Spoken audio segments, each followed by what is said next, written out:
He says Housing New Zealand should prioritise finding homes for the tenants it kicked out and who were made homeless because of what turned out to be a bogus meth testing regime. Yesterday, of course, the Minister of Housing, Phil Twyford, said that compensation had started to be paid to the state house tenants. Let's talk to Ricardo Menendez from Auckland Action Against Poverty. He's with me here in the Auckland studio. Kia ora, good morning to you. Oh, morena. Now, so they've made a start. What do you think about the action that has been taken so far? Look, Guy, the compensation does not go far enough. The reality is that we've got 2,400 people at least that were evicted, and that's 800 tenancies. And for the people that are receiving the compensation only includes the people that were on the tenancy. That's an average of $8,000. And we're talking about people who would have accumulated potentially thousands of dollars of debt with MSD, who have lost everything, and many who are still homeless. So the compensation won't go towards buying household items. Many of the people who we work with have told us that what they want is a home. The compensation is something, but they've told the government time and time again, all they want is somewhere permanent to live in. Yeah, I guess it's not much use getting a couple of $1,000s to buy some furniture when you haven't got a roof over your head, is it? Well, that's right. And the compensation paper itself indicates that the grant is supposed to go to replace the lost household items because of the eviction. So, the people are telling me is that they would love to be able to buy furniture, but if they're staying in a motel, they would have to paying for a storage unit. If they're in the streets, they just have nowhere to put it. And the compensation will get eaten up by the costs that come from being homeless.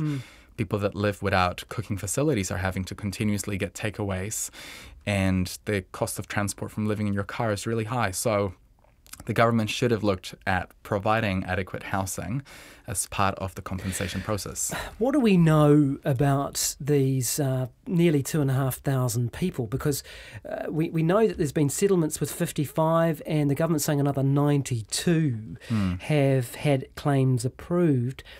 But that still leaves the majority of those people out there. Now, I talked to the Minister about this this week on the program, and he was saying, well, the government's doing their best to find these people. What do we know about them? Are you able to have contact with these people? Well, we've only had contact with the people that have walked through our doors and told us what they faced. But it's been really difficult for them to access the compensation because the barriers are really high. People don't know where they have to call or who they have to contact. And so the government could be sending a communication to all former and current Housing New Zealand tenants to say, hey, look, we're providing compensation for people who were evicted. Is this one of you? And then they could identify themselves. But by the government's own admission, they didn't keep a record of who became homeless and who is currently homeless. So it has been quite difficult to contact and identify these people as a result. And do you think that situation is going to continue? Could we be facing a situation where the vast majority of these people never get a cent?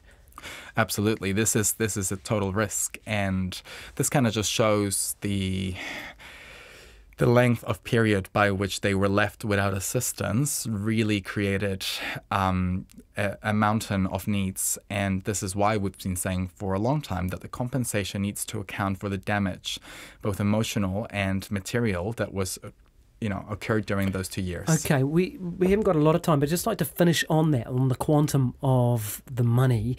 There's an average of, I think, just under 8,000 as an average, but that obviously means there's a lot of people who are getting a lot less than that. The Minister didn't seem to have a great deal of information about the formula, about how this is actually calculated. Do you know, and is it adequate? Well, I've been trying to look at different compensation papers about the formula. To me, it seems to be based on the tenancy that they used to live in, how many bedrooms and how many people. But again, I've also been trying to ask, and it seems quite arbitrary. So I do hope that people are being able to have a proper conversation with Housing New Zealand about the amount, because, again, it needs to be fair. But ultimately, a home is what they need. And just finally, for anyone who wants to get in touch, if either this happened to them or they have people that they know and care about who have found themselves in this situation, what should they do? Well, they should contact MSD or Housing New Zealand. both of them should be able to direct people to the adequate channels for them to receive compensation. Thanks very much for your time, Ricardo Menendez there from Auckland Action Against Poverty with me in the Auckland studio. It's coming up to 5 to 9 now. A man molested at a Catholic college when he